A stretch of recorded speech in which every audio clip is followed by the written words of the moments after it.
로마서 3장 9절에서 20절입니다. 9절에서 2절까지 제가 봉독하도록 합니다. 그러면 어떠하뇨? 우리는 나으뇨? 결코 아니라 유대인이나 헬라인이나 다 죄 아래 있다고 우리가 이미 선언하였느니라.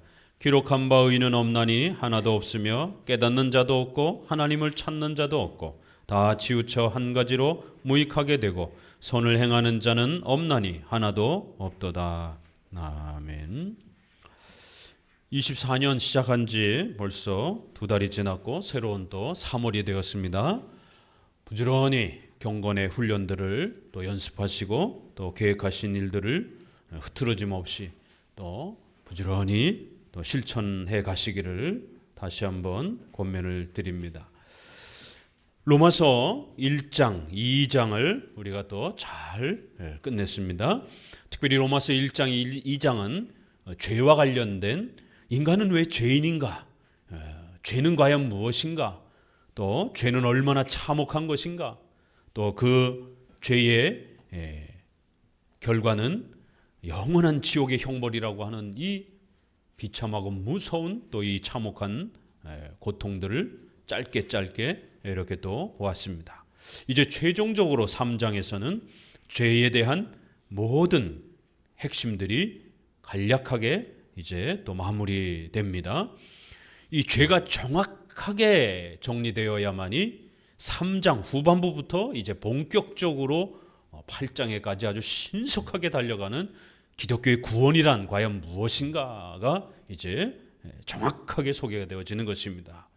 죄에 대한 정의가 틀어지게 되면 기독교는 부자가 되는 것처럼 이렇게 기복주의로 오해가 됩니다. 한국교회는 80~90%가 번영신앙, 부자가 되는 것, 기복주의로 변질되어 있습니다. 기독교의 복음은 우리를 부자로 만들어주는 건강하고 사업이 번창하는 기복주의 번영신앙이 아닙니다.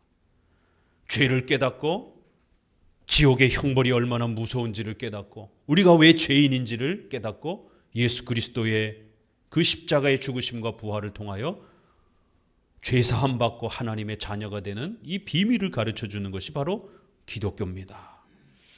오늘 3장에서는 이제 지금까지 우리가 1장, 2장에서 다루었던 간략하게 또 산발적으로 다루었던 죄에 대한 총체적인 핵심, 교과서적인 그러한 몇 가지 죄의 핵심들이 아주 간략하게 정의가 되고 있습니다. 적어도 우리 크리스천들에게 죄가 무엇입니까? 라고 물으면 첫 번째, 죄의 정의, 두 번째, 죄의 종류, 세 번째, 왜 전적 부패를 그렇게 강조하는지, 전적 부패 갖고 왜 그렇게 싸우는지, 도대체 장로교 목사와 신자들은 아주 전적 부패에서 뭐가 조금만 해도 이상하면 아주 막 알레르기 반응을 보이는지, 도대체 그 전적 부패가 왜 그렇게 중요한지에 대해서 이야기해 줘야 됩니다. 말할 수 있어야 됩니다. 전가란 무엇인가? 그리고 죄의 결과인 영원한 지옥의 형벌이란 무엇인가? 그리고 그 죄를 강조하되 절대로 하나님의 절대 주권을 침해하면서까지 지나치게 죄를 또 너무 세게 강조하거나 죄를 하나님이 만드시는 것처럼 절대로 그렇게 너무 지나치게 강조해서는 또 안 된다라는 것. 이런 몇 가지를 간략하게 죄란 이것입니다. 기독교에서 말하는 죄란 이것입니다. 라고 아주 간략하게 정의를 내릴 줄 알아야 됩니다. 특별히 우리 부모들은 아이들에게 많은 것을 가르치려고 욕심내지 마세요. 아이들이 다 소화해내지 못합니다. 특별히 적어도 15세 전까지는 이런 기본 간략한 단어들, 또 그 다음에 가장 기본적인 그런 기독교의 의미들 정도만 아이들이 반복적으로 이렇게 소화해내도록 도와주시면 됩니다. 자세한 질문들은 이제 아이들이 커서 15세 넘어서 가면서 아이들하고 이제 문답 형태로 그 의미들을 충분히 소화시켜 가는 것입니다. 죄는 무엇일까요? 죄는 절대로 돈이 없는 게 죄가 아닙니다. 우리 유교 문화에서 죄는 여자로 태어난 게 죄라고 지적을 합니다. 우리 어머니들이 내가 죄인이지, 딸 낳은 죄인이지, 이런 아주 비참한 이런 이야기들을 입에 달고 사셨습니다. 왜 딸을 낳은 게 죄인입니까? 요즘엔 딸을 낳아야 비행기 탄다라고 얘기하고 아들을 낳으면 가산을 탕진한다라고 노후가 다 털린다라고 얘기를 합니다. 아들을 낳으면 집을 해주는 이런 대한민국의 이상한 문화 때문에 역전이 돼버렸어요. 이제는 아들 낳은 죄인이 돼버렸어요. 유교 문화의 이러한 가부장적 문화 속에서는 여성으로 태어나고 여성으로 존재하는 그 자체가 죄악인 것처럼 얼마나 비참하고 참혹한 세계관입니까? 여성으로 그 존재하는 그 자체가 죄라는 거예요. 이거 굉장히 무서운 겁니다. 100년 전에 우리 기독교가 들어와서 여성도 사람이다. 여성도 글자를 배워야 된다. 여성도 투표를 해야 된다. 여성도 구원받아야 된다. 라고 이렇게 선교사들이 메시지를 전함으로 인해서 대한민국은 근대 국가의 이러한 서구 사회의 문명의 세계관을 이제서 받아들이기 시작했습니다. 여자애들은 공부를 가르치지 않고 여자애들은 노동력이 약하기 때문에 길바닥에다가 버리기도 하고 구 한 말에 우리의 그 여성들의 삶은 전 세계에 가장 비참한 이슬람권의 여성들, 그 더운 나라에 히잡 쓰고 다니면서 눈만 내놓고 다니던 양반 여성들이 한복을 다 뒤집어 쓰고 눈만 내놓고 다니던 시절이 우리 어머니 할머니 시대가 얼마 지나지 않았습니다. 세계관이란 이렇게 무서운 겁니다. 한국에 기독교가 들어오고 나서 가장 큰 혜택을 받은 분들은 여성들입니다. 여자로 태어난 것이 죄가 아닙니다.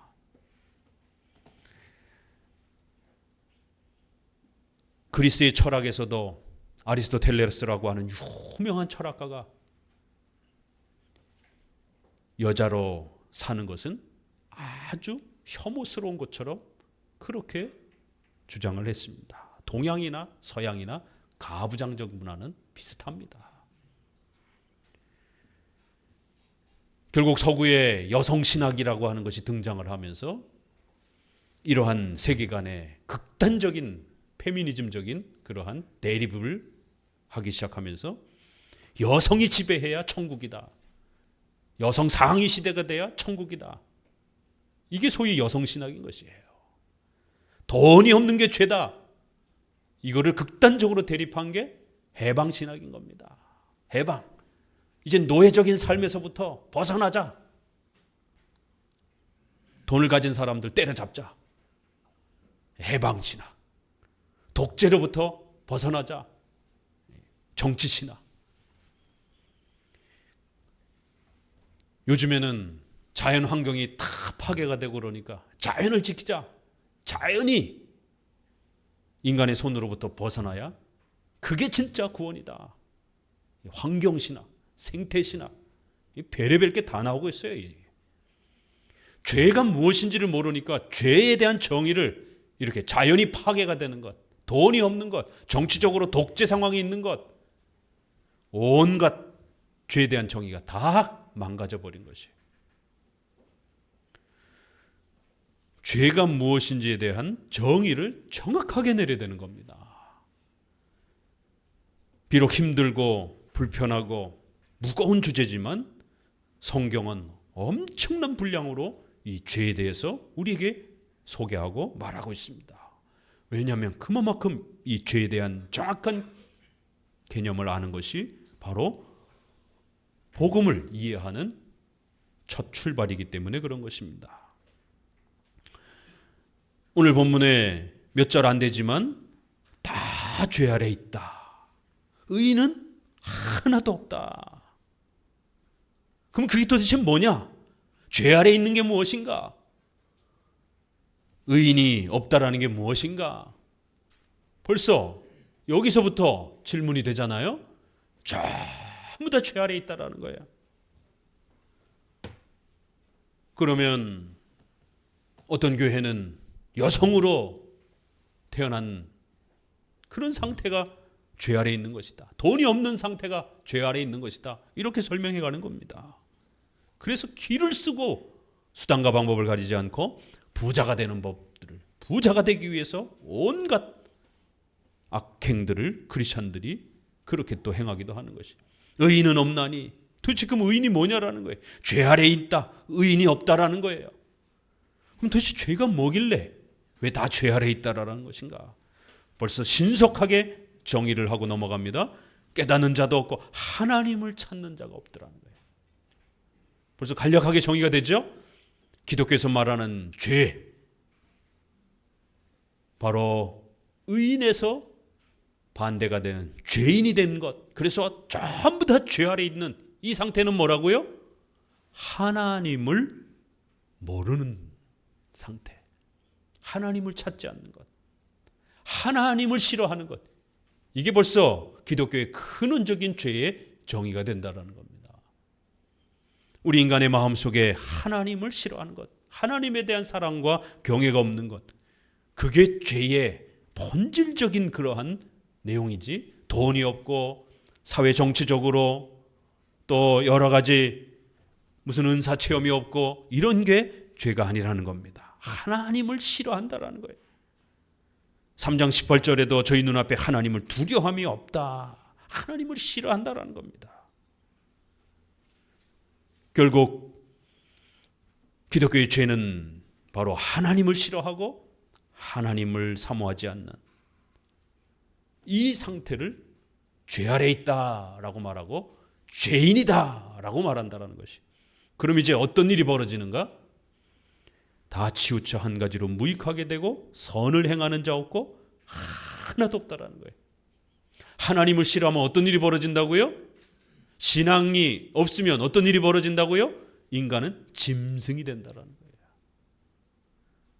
우리 어른들이 지나가다가 산속에서 외딴 길에서 귀신을 만나는 것보다 사람을 만나는 게 더 무섭다라고.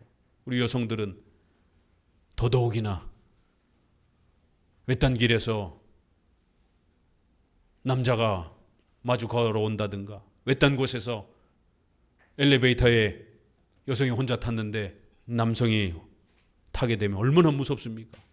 대한민국은 전 세계에서 손가락 안에 드는 치안이 여성이 밤에 늦게까지 돌아다닐 수 있는 몇 안 되는, 거의 세계에서 유일할 정도로 그렇게 치안이 좋은 나라인데도 불구하고 대한민국 여성들은 많은 또 두려움과 공포 속에서 어려움을 겪고 있습니다. 오죽하면 어른들이 길 가다가 귀신 만나는 것보다 사람 만나는 게 더 무섭다라고. 사람은 짐승보다 더 포악스러운, 짐승은 배가 고프면 아무리 그 코앞으로 먹을거리가 지나가도 먹지도 않습니다. 잡아먹지 않습니다. 그렇지만 인간만이 쾌락과 즐거움을 위해서 사람을 해코지하고 죽이기도 하고 온갖 포악스러운 짐승보다도 더 못한 그러한 괴물과 같은 상태로 그렇게 인간의 부패하고 참혹한 본성을 우리는 매일매일 뉴스를 통해서 또 우리의 주변의 삶을 통해서 겪게 됩니다. 선을 행하는 자 없나니 하나도 없다라는 거예요. 한 명이라도 있겠죠? 아니요, 하나도 없다라는 거예요.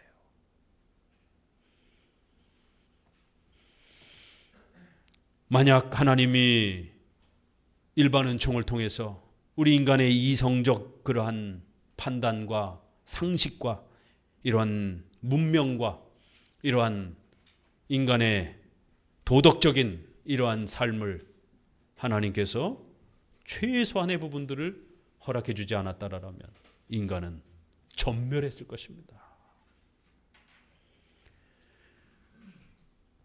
대한민국의 역사만 봐도 제 나이 때만 해도 6.25 전쟁이 끝나고 난 얼마 후에 보릿고개 시절을 겪던, 그 보릿고개 시절의 끝을 겪던 세대입니다.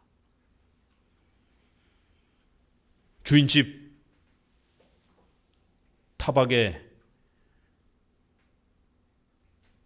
월세 사는 세입자가 리어카에 짐을 싣고 도망 다니듯이 그렇게 집을 구하던 어린 시절의 추억이 아직도 있습니다. 70년이 넘어서 겨우 이제 먹거리에 대한 부분들이 대한민국에 조금씩 해결이 되어지는, 이 얘기는 저 세대만 해도 전쟁을 직접 겪지는 않았습니다.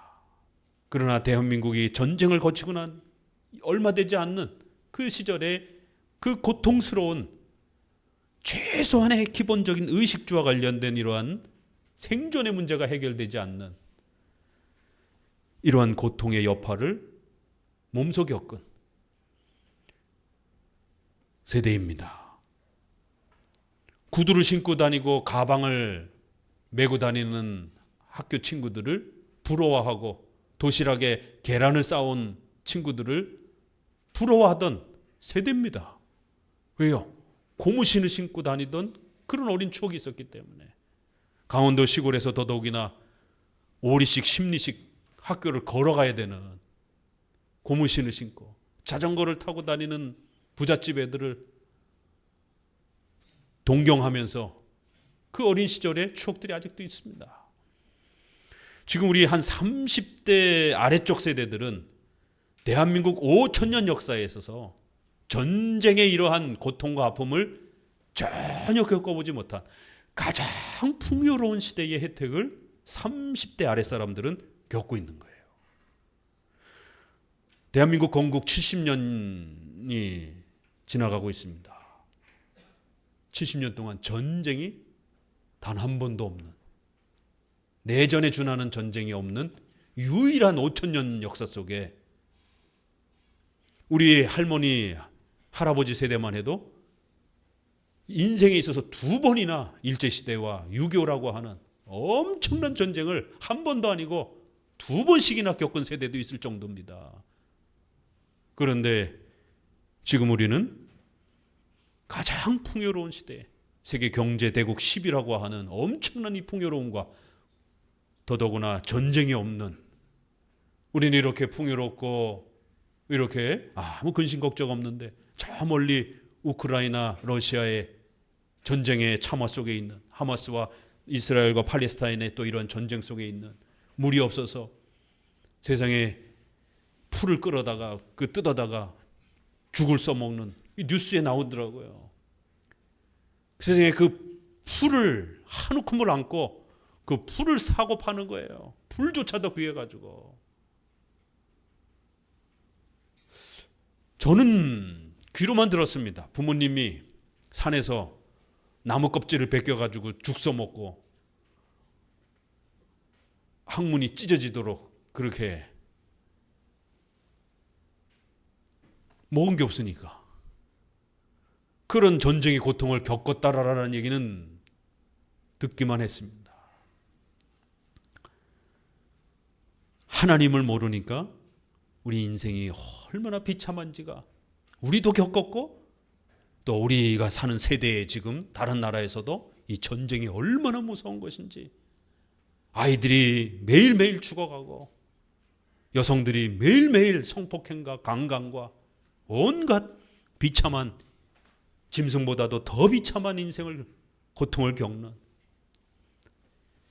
선을 행하는 자 없나니 하나도 없다라는 것이.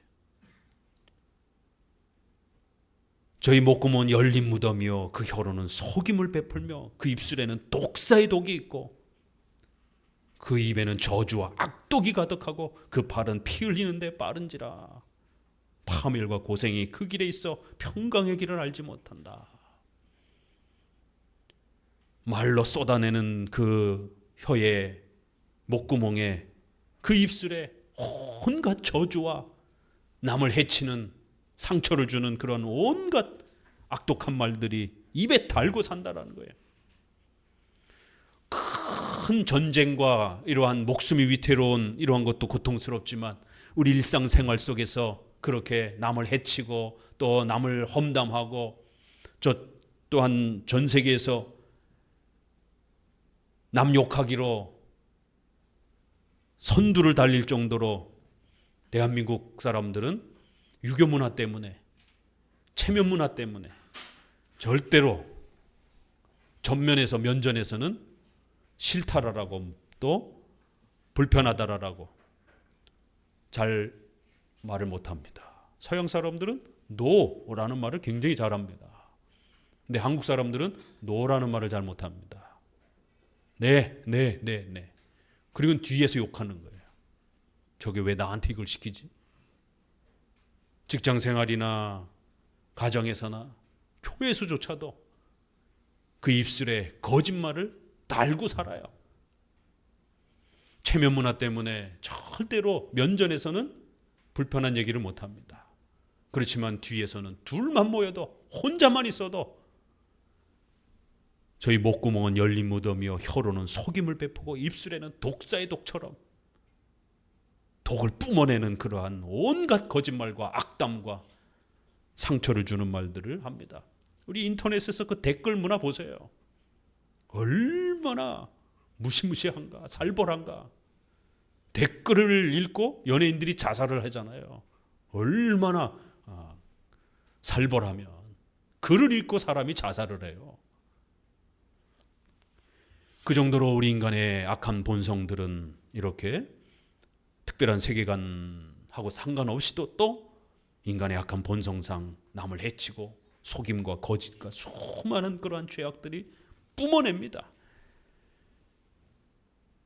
국가라고 하는 일정한 칼의 권세를 가진 정부가 어느 정도의 역할을 해주지 아니하면 강도떼들이 들끓는 것이에요.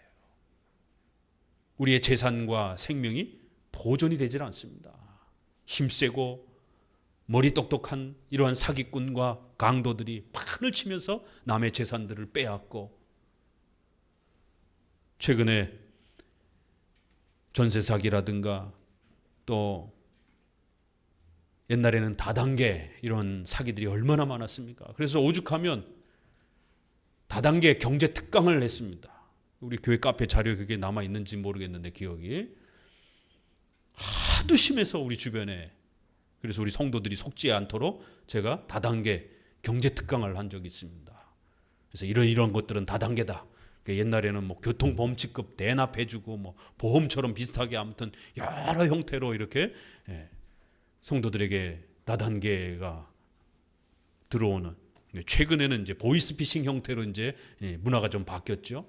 그리고 이제 코인이라든가 이제 이런 형태로 많이 바뀌었고 놀라운 거는 60대 이상의 부모님 세대들이 코인 사기에 엄청 많은 피해를 당하는 저도 뉴스를 보고 상당히 놀랐어요.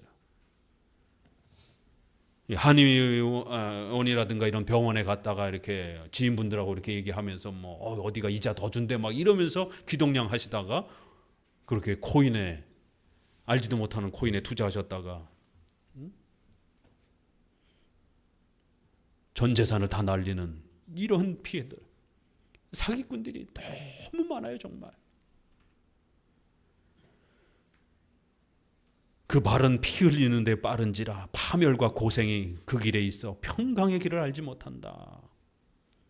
그들의 손과 발의 행동들은 남을 아주 집어삼키고 잡아먹으려고 파멸과 고생으로 우리 인생을 끌고 가는 그런 아주 악독한 이런 인간들. 우리 자신의 악한 본성도 그렇지만 우리 주변에 이런 많은 악한 본성들이 파멸과 고생으로 우리 인생 전체를 나락으로 떨어뜨리려고 하는 이런 아주 악독한 인간들이 드글드글 아주 우리 주변에 얼마나 많은지 정신 똑바로 차리지 않으면 한순간이라도 우리의 삶이 안전하지 않는 이러한 인생의 이 부패와 악독함들을 우리는 보게 됩니다. 18절에 저희 눈앞에 하나님을 두려함이 없다. 기독교에서 말하는 죄란 무엇이라고요? 하나님을 두려워하지 않는 거예요. 하나님을 사랑하지 않는 것이. 다시 한번 강조하죠. 11절에서는 하나님을 찾는 자가 없다라고 이렇게 정의를 내렸던 것을 18절에는 저희 눈앞에 하나님을 두려워하지 않는다는 거예요. 우리가 앞장들에서 종교 혼합주의에 대해서 우리가 비판하고 또 그 위험성을 배웠습니다. 종교 혼합주의에 빠지게 되면 구원에 대한 문제도 헷갈리지만 신관이 흐려집니다. 자기가 믿는 하나님이 어떤 하나님인지를 잘 이해를 못하게 되는 거예요. 왜요? 하나님을 소개하면서 온갖 세상의 미신과 샤머니즘들을 막 다 섞어놨기 때문에 하나님을 세상에 그런 존재하는 여러 일반 불신자들이 우상으로 섬기는 그러한 가짜신들하고 섞어놨기 때문에 하나님이 헷갈리는 거예요. 어떤 분인지. 신관이 흐려집니다. 그럼 어떤 일이 벌어지겠어요? 하나님을 두려워하지 않는 일이 벌어집니다. 기독교인인데 하나님을 제대로 모르니까 하나님을 두려워하지 않는 것이에요. 주의를 한번 빠지는 것에 대해서 성도들이 하나님을 두려워하지 않는 것이에요. 1년 12달 매주 드리는 건데 뭐 한 주 빠지면 어때? 하나님을 두려워하지 않는 신관이 흐려져 있는 이런 분들도 많습니다. 저희 할머니가 증조 할머니 때부터 저희는 교회를 나아가면서 기독교 신자가 됐습니다. 지금 4대, 5대 됐나요? 그 전에는 강원도에서 미신을 섬기던, 그런데 어느 순간 할아버지들이 29에 죽어나가는 거예요. 그래서 대한민국 사람들은 9수를 무서워합니다. 진짜 희한하게 증조 할아버지, 고조 할아버지 29 설을 못 넘기고 다 돌아가시는 것이에요. 그러다가 증조 할머니 때 마을 전도사님이 저희 집을 지나치시다가 그런 얘기를 듣고 교회 나오셔야 자식들이 삽니다. 저희 아버님이 4형제인데 교회 안 나오면 자식들 다 죽습니다. 그 전도를 하신 것이에요. 그 얘기를 듣고 예수님을 믿어야 30살이 넘어갈 수 있습니다. 장수도 하나님이 주시는 선물입니다. 살고 싶으면, 자식들 살리고 싶으면 교회 나오셔서 예수님 믿고 그런 모든 귀신단지 같은 거 다 없애시라라고. 증조 할머니가 손주들 살리고 싶어서 결국에는 신주단지, 이런 집안에 있던 모든 우상단지들을 다 깨부셔버리고 교회를 나가기 시작하면서 저희 아버지, 작은 아버님 때부터 지금 80 다 넘어 계셔요. 저희 아버님은 50 중반에 돌아가시고.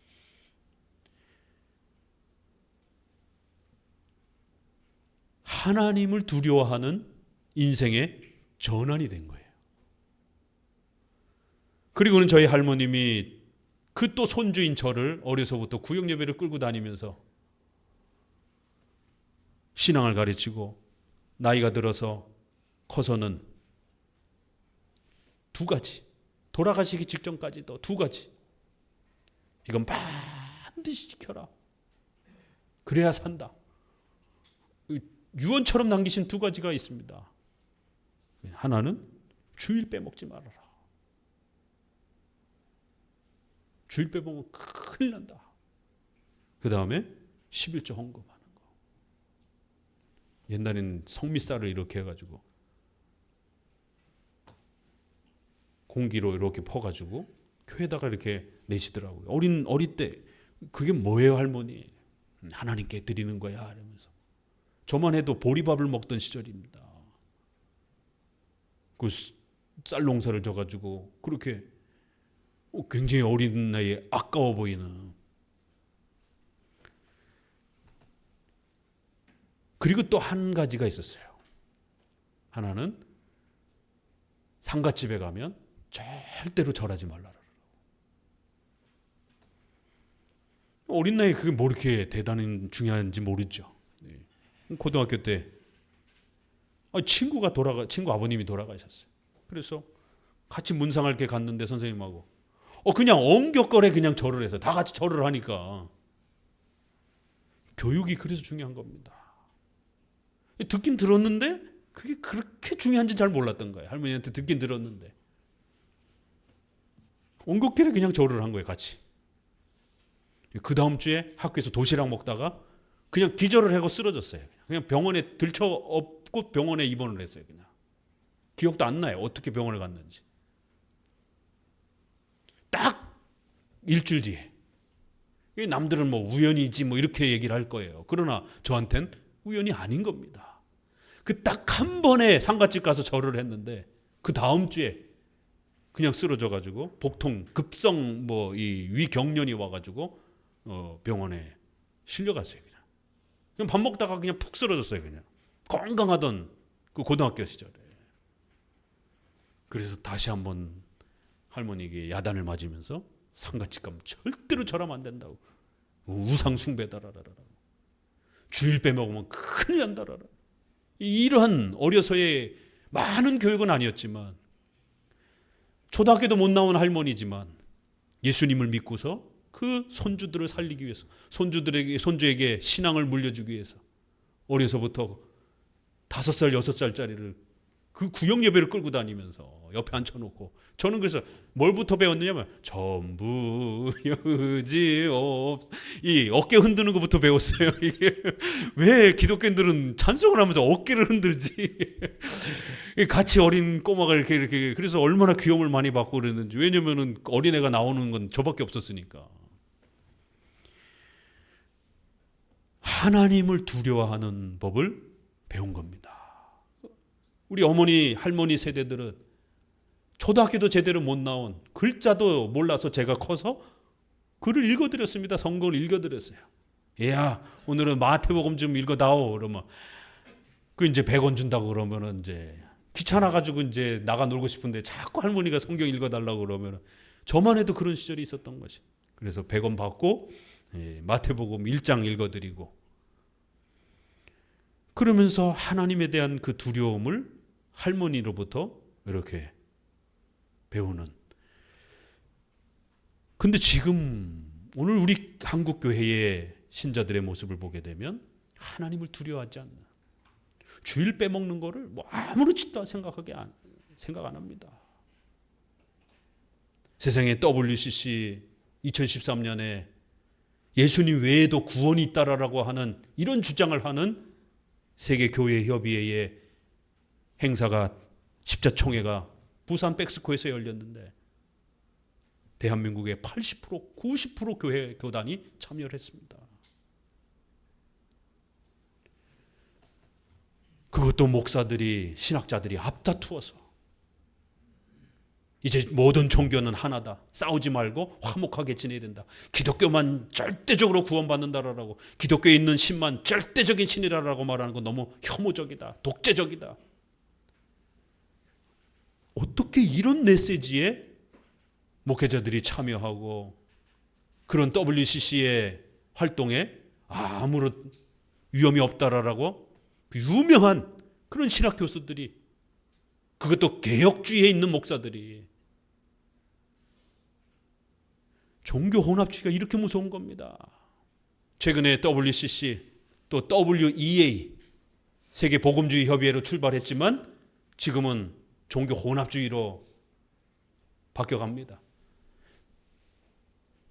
제 눈앞에서 WCC 총무와 WEA 한국 대표 총무였던 할렐루야 정장복 교수님이 참여해서 WCC의 모든 그러한 신학과 활동에 우리도 동참한다라고 연대 성명서를 발표했습니다. 2013년에. 지금 합동 측이 WEA에 참여해야 되느냐 말아야 되느냐 가지고 지금 난립니다. 찬성파 반대파. 그리고 유명한 개혁주의, 한국 개혁주의 신학회에서 WEA는 참여해도 괜찮다라고 교수들이, 거기에 또 유명한 개혁주의 이러한 교수들이 참여하면서 뭐가 문제냐라고. 하나님을 두려워하지 않는 거예요.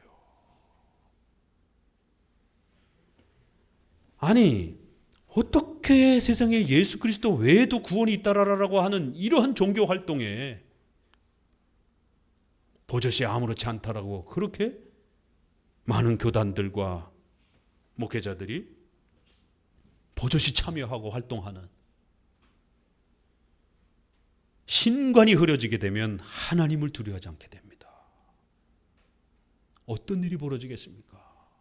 소돔과 고모라, 우리가 앞정에서 구약에서 최후 심판에 대한 하나의 샘플로 하나님이 바벨탑 이런 사건이라든가 노아의 홍수 사건이라든가 또 소돔과 고모라의 이런 사건이라든가 최후 심판이 어떤 것인지를 미리 샘플로 맛보기로 그렇게 여러 번에 걸쳐서 하나님의 심판이 얼마나 무서운 것인지를 보여주셨습니다. 최후 심판 때는 그보다 더 무서운 영원한 지옥의 형벌이 준비되어 있다라고 말합니다. 하나님을 두려워하지 않으니까 작은 신앙의 이러한 규범들, 또 기독교의 근본적인 규범들까지도 훼손하면서 아무렇지 않게 유튜브에 들어가 보세요. 종교 혼합주의의 이러한 메시지들이 아주 차고 넘칩니다. 제대로 된 기독교의 메시지를 찾기가 너무 어려워요. 오직 예수 그리스도만으로 구원받는다. 성경에서 말하는 유일하신 삼일체 하나님 외에는 전부 다 가짜다. 기독교 외의 모든 종교들은 가짜다. 우상숭배다. 이런 걸 왜 자신 있게 말 못합니까? 목회자가 무슨 정치 외교하는 사람도 아니고. 하나님을 두려워하지 않는, 성경을 통해서 신앙을 바르게 알고 삼일체 하나님이 누구신지를 알게 되면 제일 먼저 그 구원에 대해서도 감격하지만 그 하나님에 대해서 두려워하기 시작합니다. 경외하기 시작하는 거예요. 반대로 죄는 돈이 없고 정치가 좀 부족하고 이런 게 아니라 하나님을 두려워하지 않는 게 죄인 거예요. 왜 우리가 하나님을 두려워해야 됩니까? 온 세상으로 하나님의 심판 아래에 있게 한다라는 거예요. 이렇게 짧지만 한 구절 한마디 한마디가 죄와 관련된 아주 교과서적인 그러한 내용들이 하나씩 소개가 됩니다. 결국 죄의 그 결과란 단순히 불편한 게 아니에요. 단순히 돈이 좀 없어가지고 자존심이 상하는 그런 게 아닙니다. 하나님을 알지 못하고 예수 그리스도를 통해서 구원을 받지 못하면 어떤 일이 벌어지느냐? 영원한 지옥의 형벌이 준비되어 있다는 거예요. 그래서 영원한이라는 단어를 쓴 겁니다. 이게 단순한 형벌이 아니라는 겁니다. 그러자 또 자유주의 신학자들은 기독교의 신은 너무 악독하다라는 거예요. 너무 무섭다라는 거예요. 너무 편파적이라는 거예요. 왜 그렇게 오랫동안 벌을 내리냐라는 거예요. 너무 잔혹하다라는 거예요. 구약의 신은 아주 잔혹한 신이고 신약의 신은 온건한 신이고 별소리를 다 합니다. 그렇기 때문에 성공의 그 유명한 존 스타트 목사님 같은 경우도 종말론과 관련해서 영혼이, 사람이 죽고 나면 영혼이 어떻게 돼요? 없어진다라는 거예요. 절멸설, 멸절설. 어떻게 하나님이 그렇게 고통 가운데 영혼을 주게 하시는 이런 잔혹함을 행하실 수 있느냐. 영혼이 싹 없어진다라는 거예요. 고통을 겪지 않도록. 이거 다 인간적인 생각이에요. 성경에는 지옥을 우리에게 소개할 때 단순히 목이 좀 마르고 단순히 좀 추위가 좀 있고 몸이 불편하고 이런 게 아니에요. 구약에서는 지옥을 설명하려고 하니까 어떻게 설명할 방법이 없어요. 이걸 뭐 보여줄 수 있는 게 아니잖아요. 그러니까 흰놈의 골짜기, 게헨나 이런, 그 어디냐면 전쟁이 일어나고 나면 그 사람들이 죽잖아요. 그 내버려 두면 전염병이 돈단 말이에요. 그렇기 때문에 그 시체들을 그 골짜기에다 쓸어놓고 거기에 쓰레기 같은 이런 부분들, 그럼 거기에 시체 썩은 물부터 시작해서 까마귀 떼, 독수리 떼, 온갖 악취, 지옥을 이 땅에서 경험해 보는 것이죠. 그래서 구약은 이렇게 가장 인간이 경험해 볼 수 있는 아주 최악의 그런 어떤 장소를 지옥으로 비유적으로 이렇게 설명을 하는 겁니다.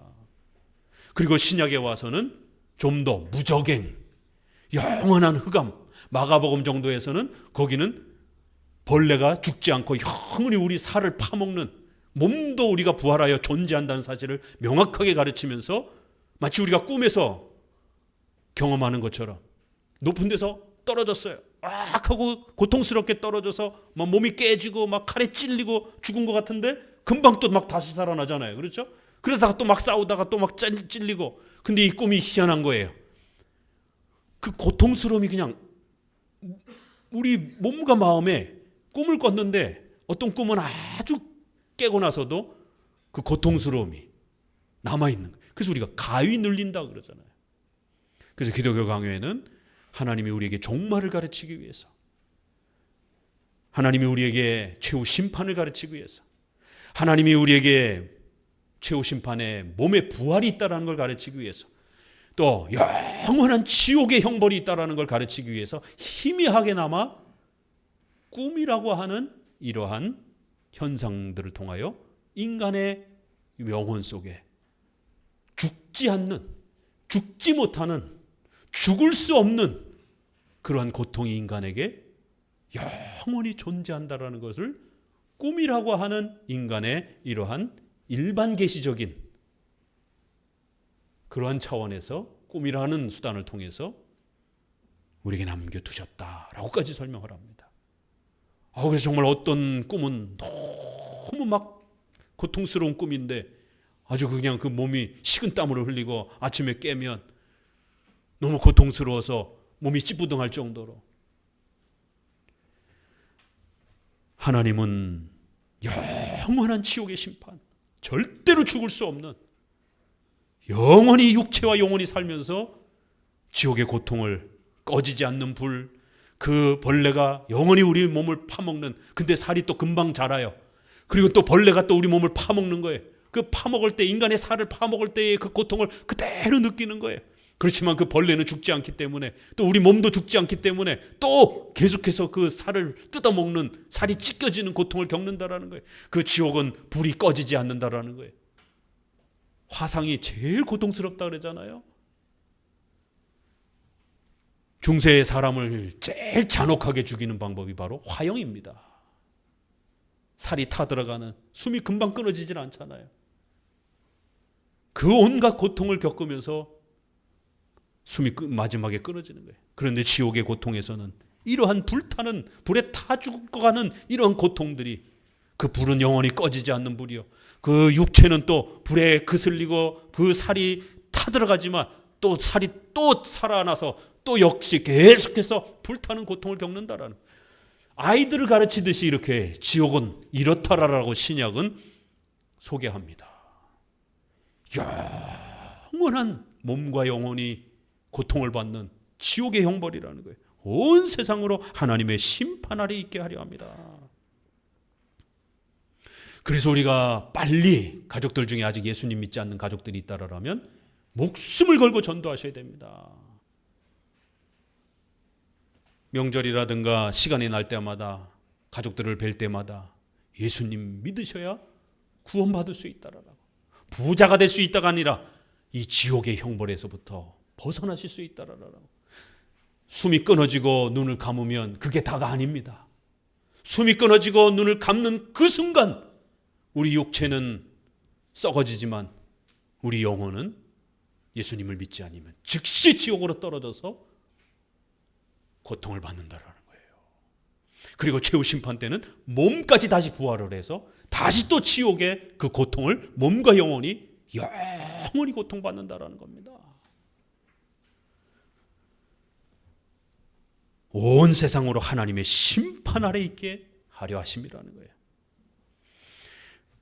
3장 20절 같이 읽어봅니다. 결론을 이렇게 맺습니다. 3장 20절. 그러므로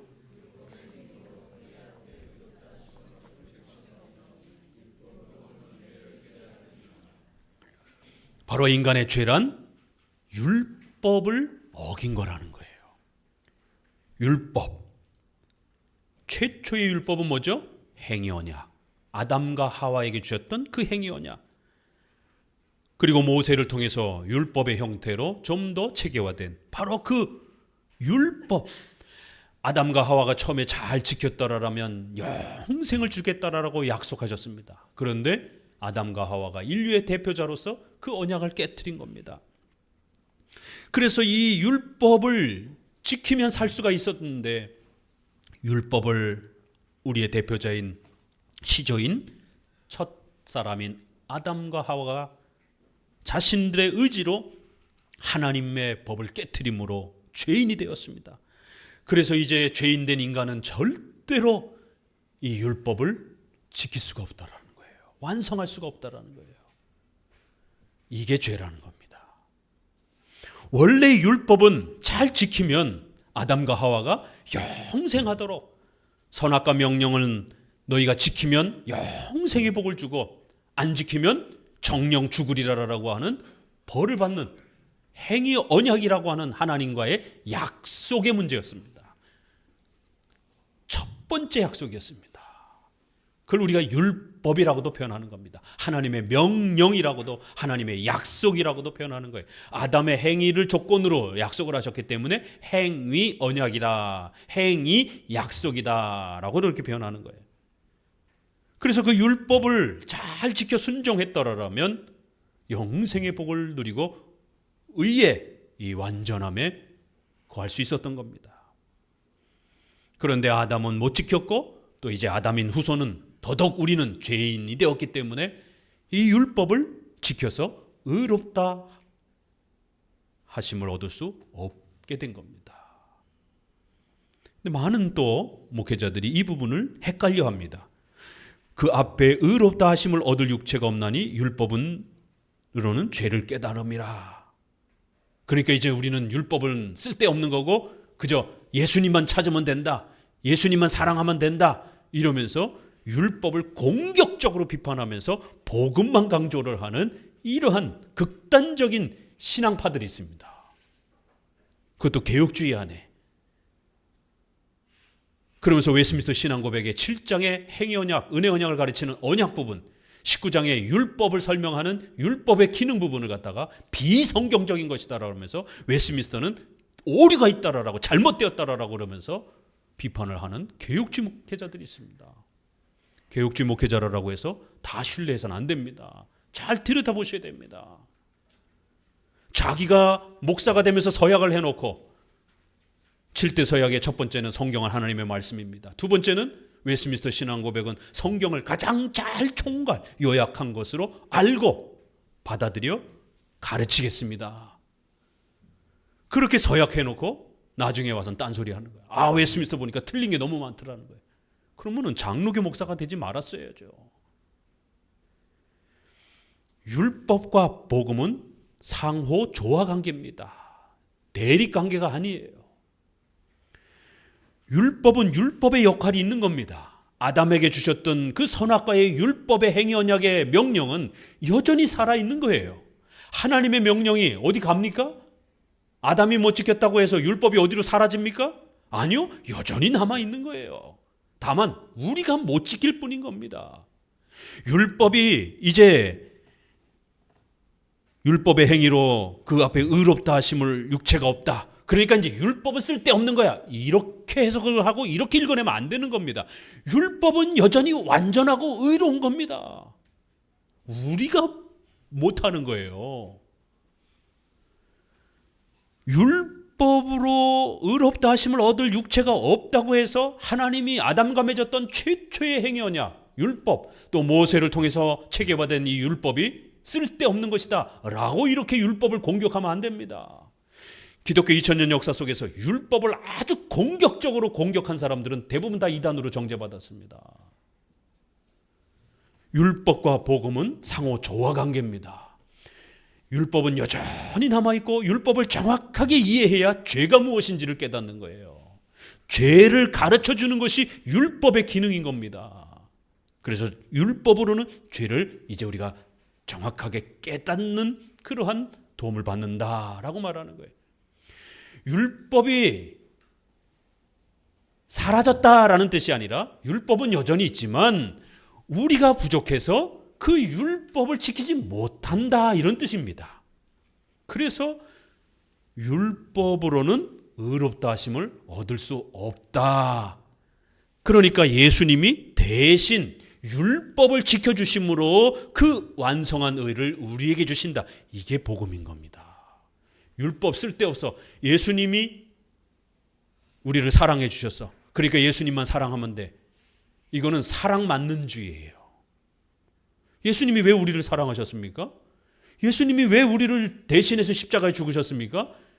이건 율법을 이해하지 못하면 우리의 죄값을 대신 치르시는, 율법의 요구에 대신 순종하시는 이 예수님의 이러한 의의 행위를 이해할 수가 없는 겁니다.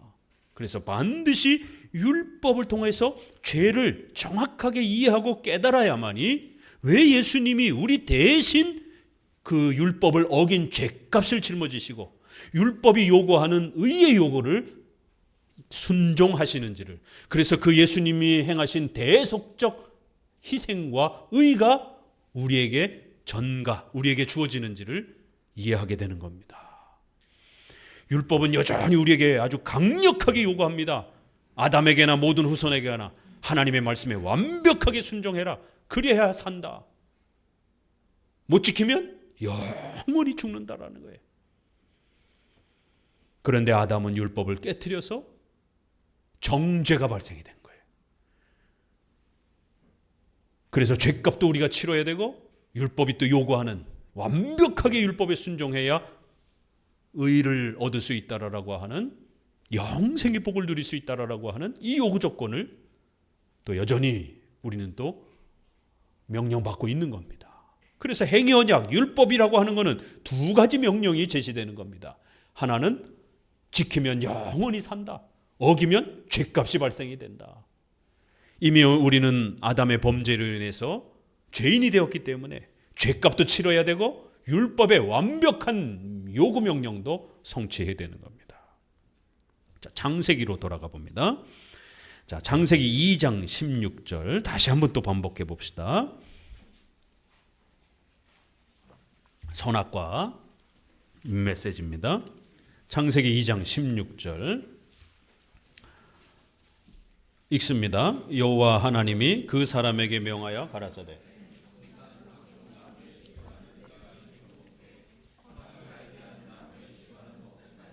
네가 먹는 날에는 정령 죽으리라 하시니라. 이렇게 하나님은 아담을 만드시고 아담과 언약을 맺어 주셨습니다. 행위 언약. 그래서 최초의 명령, 최초의 율법의 조건을 지시하셨어요. 율법의 그 조건을, 명령을 지키면 살고 영생이라는 복을 누리고 어기면 하나님 앞에 정죄, 죄인으로 그렇게 판정을 받게 된다라는 것이에요. 자, 3장 1절을 읽어봅니다. 3장 1절 여호와 하나님이 지으신 들짐승 중에 뱀이 가장 간교하더라. 뱀이 여자에게 물어 가로되 하나님이 참으로 너희더러 동산 모든 나무의 실과를 먹지 말라 하시더냐. 여자가 뱀에게 말하되 동산 나무의 실과를 우리가 먹을 수 있으나 동산 중앙에 있는 나무의 실과는 하나님의 말씀에 너희는 먹지도 말고 만지지도 말라 너희가 죽을까 하노라 하셨느니라. 뱀이 여자에게 이르되 너희가 결코 죽지 아니하리라. 너희가 그것을 먹는 날에는 너희 눈이 밝아 하나님과 같이 되어 선악을 알 줄을 하나님이 아심이니라. 여자가 그 나무를 본즉 먹음직도 하고 보암직도 하고 지혜롭게 할 만큼 탐스럽기도 한 나무인지라. 여자가 그 나무 실과를 따먹고 자기와 함께한 남편에게도 주매 그도 먹은지라. 결국 사탄의 유혹에 빠져서 아담과 하와는 자기들의 의지로 결국 명령을 깨트립니다. 사탄이 유혹한 건 뭐예요? 그저 열매 하나 더 먹는 게 아닙니다. 하나님과 같이 될 수 있다는 거예요. 하나님의 명령에 순종하지 말고 살으라는 거예요. 왜 너가 너희들이 하나님의 명령에 순종해야 되느냐? 너네 자유롭게 살아. 하나님 없이도 얼마든지 너희가 인생의 주인이 될 수 있어. 마음껏 살아. 하나님을 두려워하며 살지 마라. 하나님이 너희의 주인처럼 그렇게 여기며 살지 마라. 하나님 없이도 살 수 있어. 바로 여기에 대한 도전이었던 겁니다. 그래서 하나님은 정죄 심판자로서 그들을 죄인으로 판정하신 것입니다. 그리고는 신속하게 죽음이라고 하는 실제적 고통과 아픔들이 부패가 따라오는 것이에요. 자, 죄의 정의를 이제 한번 내려봅니다. 죄는 무엇이죠? 불법입니다. 소일이 문답 13문에 죄는 무엇입니까? 죄는 하나님의 법을 순종함에 부족한 것이나 어기는 것입니다. 요한일서 3장 4절에 죄를 짓는 자마다 불법을 행하나니 죄는 불법이라. 법을 어기는 거예요. 법을 깨트리는 거예요. 다른 말로 율법을 깨트리는 거예요. 약속을 깨트리는 거예요. 죄의 정의는 불법입니다. 죄를 자꾸만 무슨 물질적인 것, 우리 눈에 보고 만지는 것처럼 이렇게 해석하면 안 됩니다. 죄는 우리 손으로 보고 만질 수 있는 그러한 것이 물질적인 게 아닙니다. 최초의 창조가 일어났습니다. 빛과 어둠이 만들어졌습니다. 어둠은 나쁜 겁니까? 아니에요. 하나님은 빛과 어둠을 아주 좋았더라라고 말씀하시는 겁니다. 어둠의 이런 아름다움을 하나님께서 만드신 것이에요. 하나님이 직접 만드신 것이에요. 자, 정신 똑바로 차리세요. 죄는 무엇일까? 죄에 대한 정의. 죄는 물질이 아닙니다. 우리가 보고 만지는 게 아닙니다. 죄는 하나님과 우리의 인격적인 관계에서 발생이 되는 거예요. 약속을 깨트리는 거예요. 죄는 저기 떨어져 있는 거를, 썩은 사과를 내가 주워 먹어가지고 내 몸이 더러워지고 몸에 흙탕물이 묻는 이런 게 아닙니다. 죄는 물질적으로 존재하는 게 아닙니다. 그러면 하나님이 죄의 책임을 져야 됩니다. 왜요? 이 세상의 모든 것은 하나님이 만드셨기 때문에. 어둠도 하나님이 만드신 거예요. 그러나 죄는 하나님이 만들지 않았습니다. 왜요? 죄는 어디 존재하는 게 아니에요. 죄는 하나님과 우리가 약속을 맺었는데 그 약속을 깨게 되면 나타나는 거예요. 발생을 하는 거예요. 죄가 어디 있는데 그걸 우리가 주워 먹은 게 아닙니다. 선악과가 죄입니까? 아니에요. 선악과는 하나의 약속의 징표인 겁니다. 하나님과 우리가 약속을 지켜야 되는데 우리가 그 약속을 깨트린 거예요. 죄는 불법이다라는 이 말을 잘 이해하셔야 됩니다. 불법이라는 거예요. 그럼 교통법규를 어겼나? 이런 개념이 아니라 약속, 하나님과의 소중한 이 인격적 약속을 깨트린 거예요. 하나님과의 관계가 깨진 거예요. 그래서 죄는 어떤 악한 귀신이 우리 안에 들어오는 것, 무슨 질병이 들린 것, 이런 게 아니라는 겁니다. 죄란 하나님과 우리와의 약속이, 우리가 범죄함으로 약속을 어김으로 인해서 약속을 깨버렸어요. 그래서 하나님과의 우리의 인격적 관계가 깨져버린 겁니다. 죄란 불법, 하나님의 약속, 하나님의 명령, 율법을 어긴 거예요. 깨트린 거예요. 그래서 하나님은 죄의 책임이 없다라는 겁니다. 하나님이 죄의 조성자, 죄를 만들거나 죄의 원인자가 되지 않는다라는 이런 표현이 나오는 거예요. 왜요? 물건을 만들었으면 물건을 만든 분에게 책임이 있는 거죠. 그러나 죄는 그렇게 물건으로 존재하는 게 아니라 인격적 관계 속에서 약속의 관계로, 언약적 관계로 그렇게 약속으로 맺어져 있는 상태에서 그게 깨지면 그때 죄악이 나타나는 거예요. 그렇게 나타났을 때도 여기저기 보이는 게 아니에요. 이래서 죄의 정의를 잘 내려야 되는 겁니다. 죄란 불법이라는 거예요. 하나님과의 약속의 관계가 깨진 겁니다. 그래서 죄는 우리가 하나님의 명령을 어긴 거예요. 하나님의 말씀을 깨트린 거예요. 그래서 하나님과의 우리의 인격적 관계가 망가지면서 파괴가 된 겁니다. 이게 죄에 대한 상태예요. 많은 분들이 죄를 거꾸로 설명을 하는 거예요. 죄의 결과, 사기치고 거짓말하고 미워하고 싫어하고, 이건 죄의 열매들이에요. 이런 죄의 열매들은 우리 신자들에게 있어요. 목사인 저에게도 있어요. 저도 자동차 운전하다 보면 확 끼어들고 그러면 막 화가 나거든요. 분노. 이런 건 목사에게도 있단 말이에요. 그건 죄의 열매들이에요. 죄의 본질을 정확하게 이해를 해야 되는 겁니다. 원죄라고 하는 그 근원적인 그 죄의 정의와 관련된 원죄란 무엇인가? 그거는 하나님과의 우리와의 관계가 깨진 겁니다. 그렇게 되면 정죄라고 하는 죄책이 발생이 되는 거예요. 죄에 대한 책임을 우리가 짊어지게 되는 거예요. 하나님은 약속하셨잖아요. 정령 죽으리라. 너희가 죄인으로 판정될 것이다라고. 그래서 정죄란 사법적 판단이에요. 죄인으로 우리를 그렇게 판단하시는 것이에요. 우리는 죄인으로 여겨지는 겁니다. 이게 죄의 정의에서 나타나는 원죄의 개념인 것이에요. 죄의 정의란 불법입니다. 약속을 깨트리는 거예요. 그러면 죄의 종류, 원죄와 자범죄가 형성이 되는 겁니다. 원죄는 바로 죄에 대한 책임, 죄책이라는 것과 그 열매인 부패, 죄책과 부패 두 개가 원죄의 요소가 되는 겁니다. 그리고 그 부패한 결과로 자범죄, 생활죄, 시기, 질투, 미움이라고 하는 이러한 일반 생활적인 죄악들이 우리의 인격 속에서 발생이 되는 겁니다. 죄의 근원적인 본질적인 핵심은 어디 있는 거예요? 이 원죄에 있는 겁니다.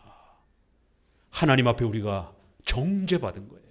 죄인으로서 인정된 겁니다.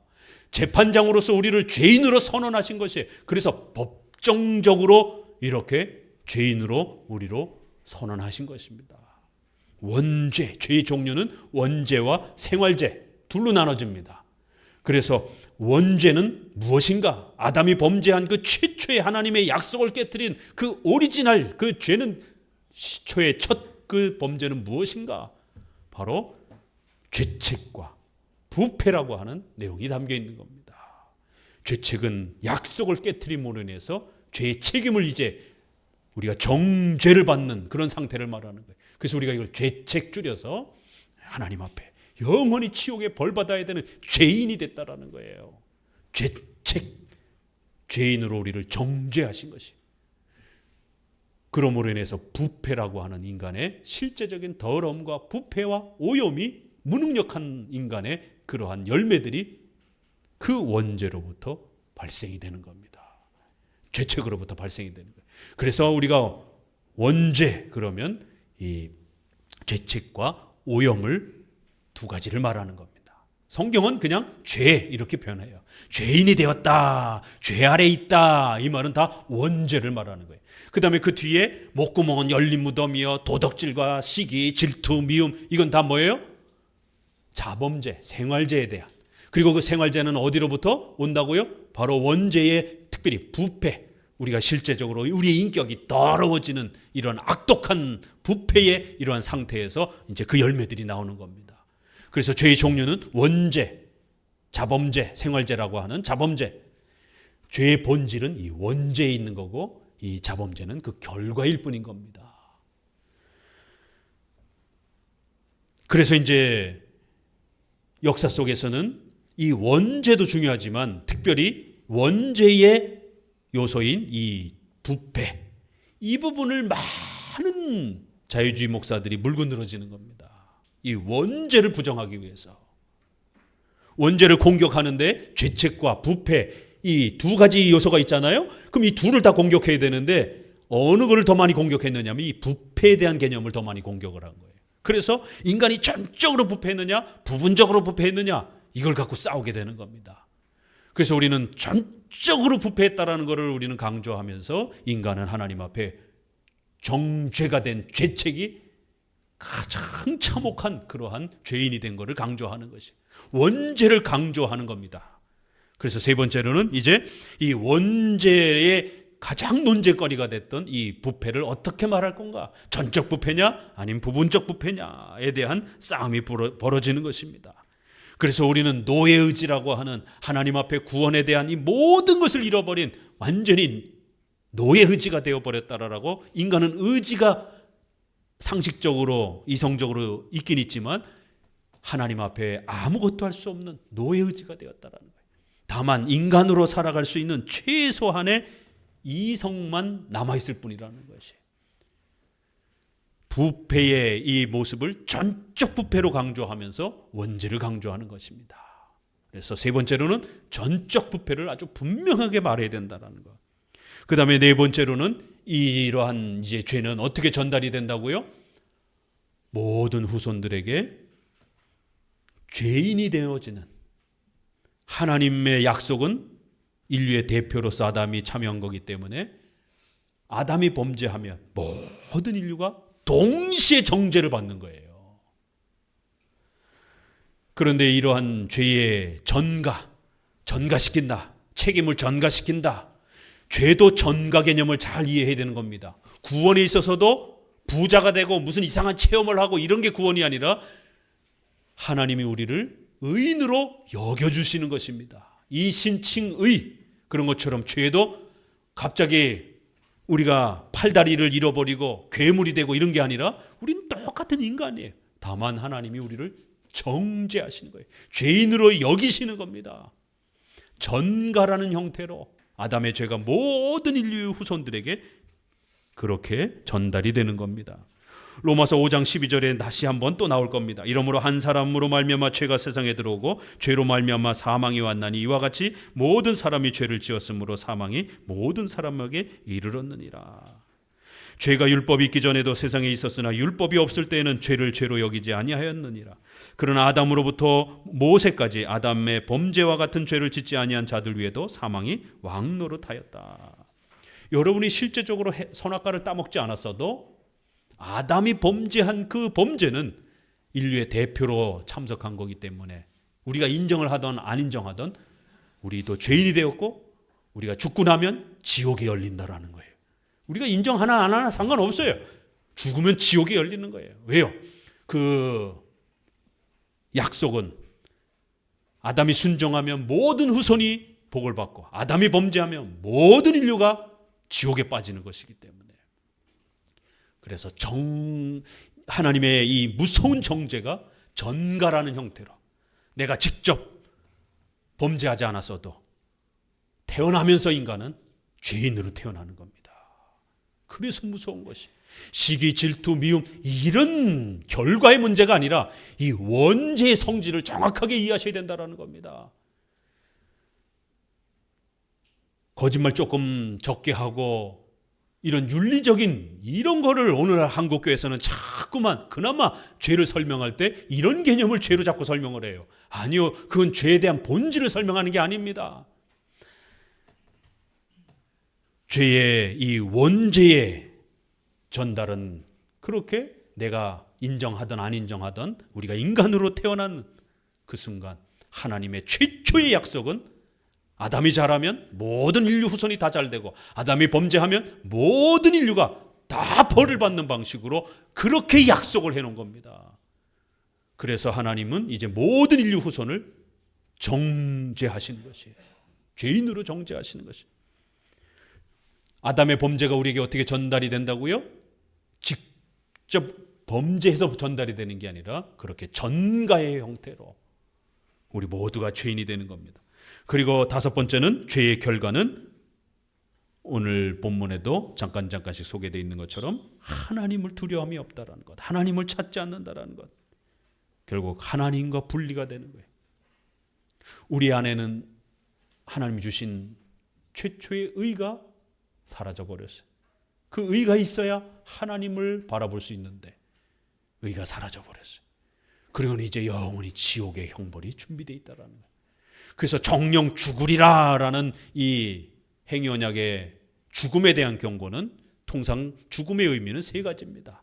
하나님과 분리된 상태, 우리 마음속에 선이 없는 그 의가 없는 상태, 그리고 지옥의 형벌을 받는 상태. 이거를 성경에서 말하는 죽음이라고 말을 하는 겁니다. 그리고 마지막 여섯 번째로는 하나 더 봐야 되는 것은 바로 그 죄와 하나님의 작정과의 그 섭리와의 관계입니다. 하나님은 절대로 죄를 만드시거나 죄의 원인자는 아니라는 거예요. 왜요? 죄는 아담과 사탄과 악한 천사들이 범죄한 거기 때문에 하나님과의 약속을 깨트린 거라는 거예요. 하나님의 명령에 불순종한 겁니다. 죄는 인간이 범죄한 것이에요. 그렇지만 그런 모든 역사가 일어나도록 하나님은 통치하시고 다스리실 수 있다는 거예요. 우리 주보에 6항을 이제 마무리하면서 읽어보도록 합니다. 6항 6장 6항입니다. 웨스트민스터 6항 6장을 읽어봅니다. 원죄와 자범죄, 즉 모든 죄는 하나님의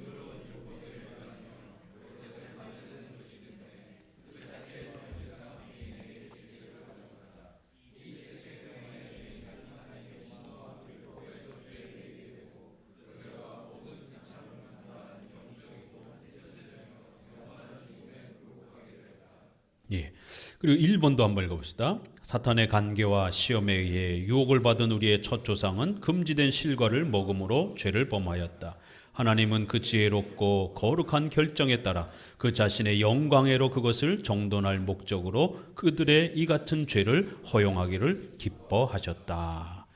죄를 허용하신 것이지 죄를 짓도록 조장하거나 만든 게 아니라는 거예요.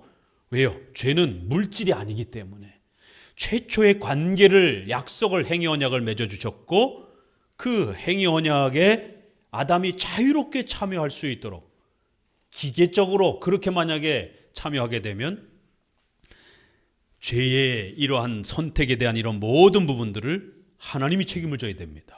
왜요? 기계적으로 어떤 선택을 할 수가 없으니까 아담은.